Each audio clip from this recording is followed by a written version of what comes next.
This is my doorstep, but along there's water gathered because of the rain.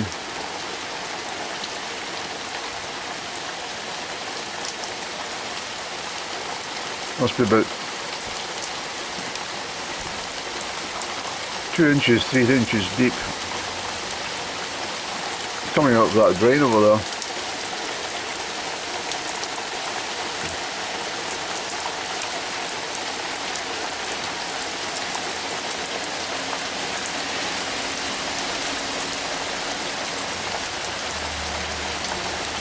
I've had to put this on top of the bird's nest because the roans were going to soak the nest inside, and well, the sparrow's taken fright because he saw me with a pole as I was putting it up, but I think he knows I was trying to help it, and hopefully he'll be back shortly. But his nest would have been absolutely drenched inside. I hope he's not got eggs. He's been there since January, well, he and she. And I can't help the water coming off the roan, neither can the birds, because we didn't expect this.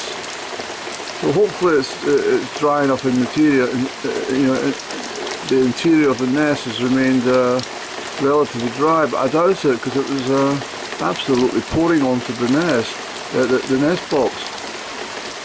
Oh, I'm so fraught for the birds. I really hope it's alright.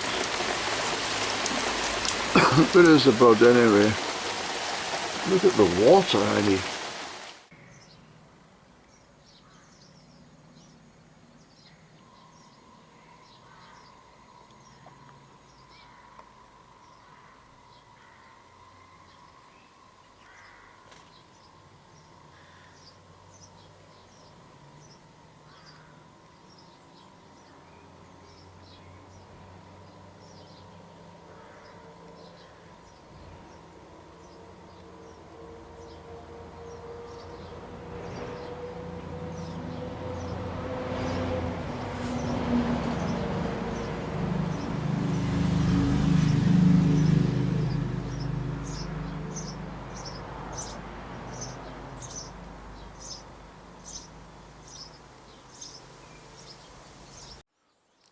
The wee sparrows in the nest are getting bigger now,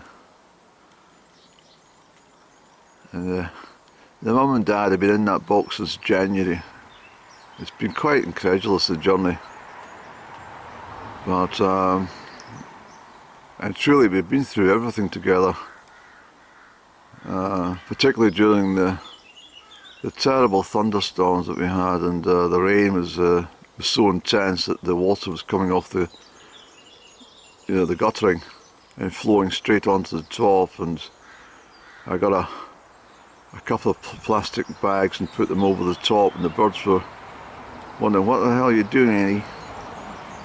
But they realised, completely realised that what I was doing was saving their house from a drenching, and it appeared to work. And what was most incredulous was that a sparrow's nest is normally just a base of grasses and feathers and stuff, and I left I mean, every time I was out and I found feathers, as long as they're dry, I laid them on the bird table over here, where the birds have their feed, and I've put out oatmeal and everything and bread and cheese for these, not just the sparrows but for the rest of the birds too. But simply we went through everything together up here, and yeah, the nest that they built, the sparrow always had great insight to what was coming in May. I thought it's rebuilding, and what happened was they built almost like a multi-story nest right into the corner. It was quite amazing, and obviously that took the nest off the bird box floor and saved the eggs from getting wet, or the young chicks, and the carrier bags that were draped over the top were quite a sight. And eventually, after the rains had dissipated and the wind then picked up and carried off the bags, and the box is thoroughly dried out now. It's been very difficult for these sparrows. They're an endangered species now, do you know that? It's the house sparrow.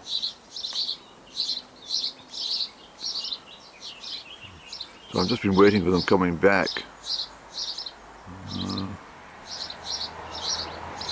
Of course, the changing weather, there's not as much flies and stuff around, so I can hear them chatting away. They must know I'm under the bush here.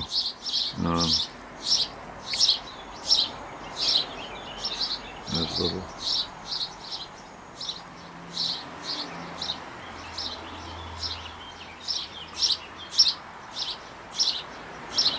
There's Dad. There's a little one up the top there. He's looking out. She says, "Thank you, Father. Thank you for that little morsel. I expect to see you back soon with more nibbles for me."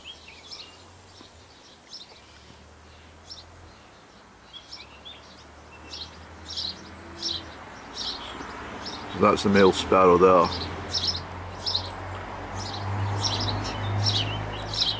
Very loving father, he's very attentive to the wee ones.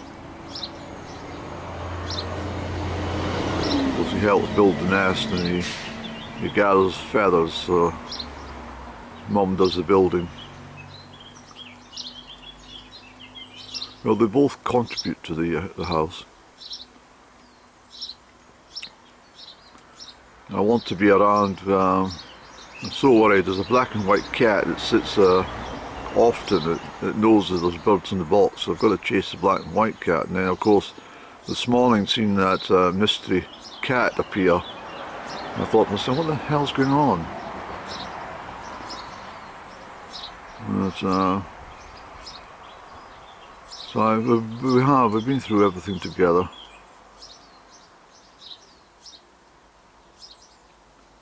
And I've never known a pair to be housed in a box since about the third week in January, actually.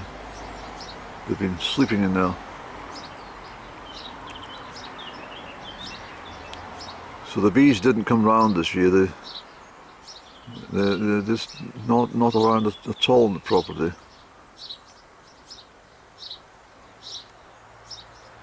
I haven't seen so many bees this year, actually.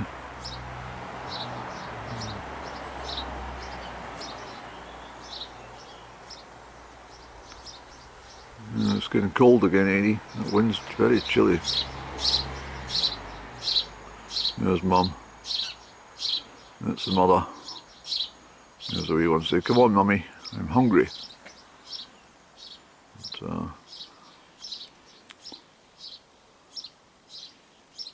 I think what I'll do, I'll pop out some oatmeal out for them. And they do use it, you see. They do feed the children with it. So I'll get some oatmeal on the table for these creatures. And there she goes. I was just say, there he goes. And he's all the way up to the nest with the oatmeal, you see. But I put a few feathers and grasses and stuff. I mean, dried grass, sorry, I can't speak. The dried grass I had in a vase come in useful because after the heavy rains, I put out the dry grass, broke it up and popped it on the table. And the sparrow said, thank you very much, Annie. It's exactly what we need. And so I need to, well, the grasses I collect every couple of years. I've not done it for two years now, but, or was it 3 years, Annie? I'll do it this autumn. And what I do is I collect all the grass. It's decorative for my vases. Makes a lovely display. And in the springtime I just scatter it on the bird table for the birds. It gives them, you know, dry grass is something they liked. Keeps the nest nice and cosy. But anyway, the sparrows, as you can see, are quite busy collecting oatmeal and taking it to the nest for the young ones. So there we go. Thank you very much, Andrew. We appreciate all your work. I'll have a drink of water, even though the cat's had his nose in it. There we go. Thank you. Mr. Crow has arrived. He's early. Leave some for the sparrows, will you? Will you? Leave that for the sparrows.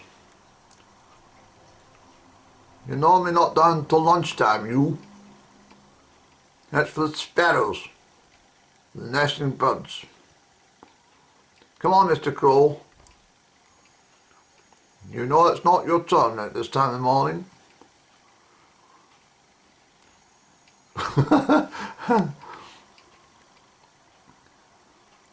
He's a lovely fellow, though. I adore Mr. Crow. He's a great character. And we get on so well together. We really do. We get on very well together. Don't we, Mr. Crow? Yeah, it's not very good light on this camera this morning with this angles. Yes, can you hear me? Indeed.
Now you can see through the Venetian blinds, but that's the whole family that I helped rear with the sparrows there. There's a little one getting fed off the father. They can't go to the back door because they'll fly away, but that's them there.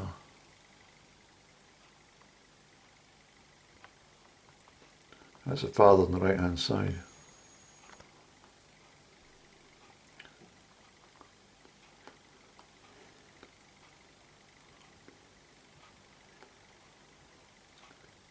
Just get a drink of water, she. That's the young one, Annie. The drinks of water. It's such a joy. Well, very good morning on the 23rd day of June 24. That's not such a good morning for me because, well, the cat, I think, has managed to get up to the nest box during the night time. I've seen the father, he's come down, and I'm looking for the two wee ones. I think the mother was previously lost, but it was that red cat, the ginger cat, walked past me. I was out on the door this morning. He had a guilty look on him, and then I turned and saw this. So I'm rather hoping it's done in daylight hours because it gives the birds a chance to escape any time after 4 o'clock in the morning, but if it's done in darkness, they're not so good in flying in the dark. Well, they can't fly in the dark. And I'm concerned about the two wee ones. I mean, they're big enough now to be fledged, but they're still staying in the nest box. But that's a sad sight to see like that. So the cat's obviously got up so far onto the bunker. And how it's managed to get up there. I don't think it's the wind. There's no wind last night that would have done that.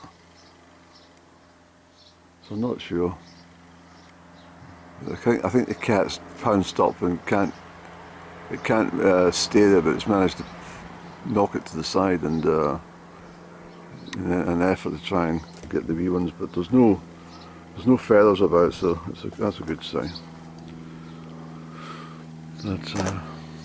So I don't think the sparrows will return to the box now. They must have got the damn fright of their life. So I put a little porridge down as normal, but oatmeal at least, not porridge, oatmeal. I can hear a couple of singing sparrows, so I'm confident they're alright. Normally they come down for feed. Yes, I hear them. So they're in that hedge, so hopefully there's two of them, plus the father. But as I said, the mother seems to have, well, I don't know what's happened to her, but she's gone. The father's still feeding the two young ones. I filmed it last night from here, from the kitchen window. So we'll see what happens, Annie. The cats are a problem.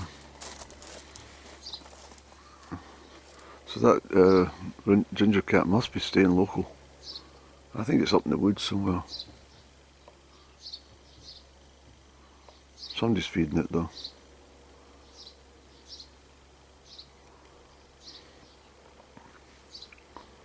Anyway, let's get this nest box realigned. Doesn't look very pretty, does it?